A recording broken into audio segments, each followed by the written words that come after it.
1 year ago when I started Metals 2, my personal project was a drift trike. The drift trike, the frame was finished and everything was ready to go on it, except the parts didn't completely fit on there, which meant I had to start over. And we went back to the drawing board and we drew up new plans for a ladder frame in which I could design it around the parts individually. So right now, this whole week, I've spent the week hammering off the seat tracks so I can bolt this onto the frame. I got the bolts last night. They're 5/16 bolts. The lock nuts are fine thread and these are coarse thread, so I have to go and get new lock nuts for that. But otherwise, I've got the 7/16 bolts I need to bolt in the engine to the frame, and I've got the lock nuts I need. But I don't have the angle iron I need to drill the holes to fit the motor to the frame.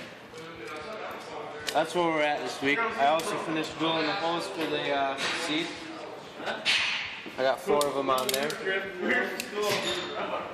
So next week we're looking at, if the metal comes, we're going to try and mount that engine. So over the last, couple weeks, I haven't made a whole lot of progress on the big wheel because I didn't have an engine.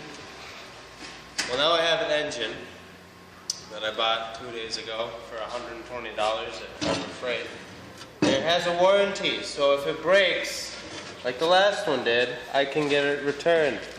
Anyway, I made these brackets yesterday, and the engine will just sit atop them. I'll go in there like that. I gotta weld them in there. That's Ben. He's a loser. So we'll just work on getting the seat put on today, and then see where that sits, and then we'll move these based on where the seat is.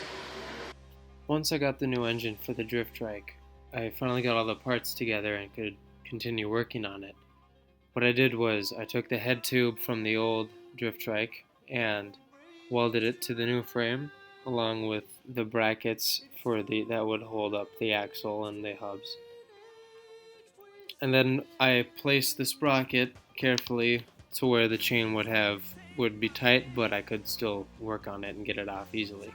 Once I had the engine placement correct and the sprocket placement correct, that really just left bolting on the rest of the components securely and putting on the front wheel.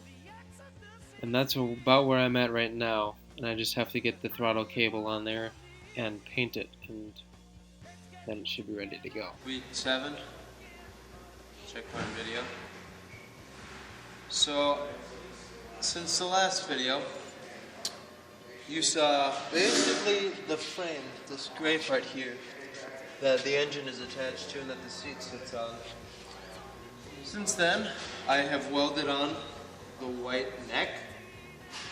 I have attached the wheel with, handlebars. I've attached the engine, put on the clutch, and other parts of the axle, like the sprocket and these brackets. All I have left to do is basically connect all of the parts that make it spin, and then put the tires on the wheels, get the cable, the throttle cable, attached up there on the handlebars, and wired all the way down here, connect to a pulley so that I can pull the throttle back, because this is how it goes forward, is if you pull it this way rather than that way.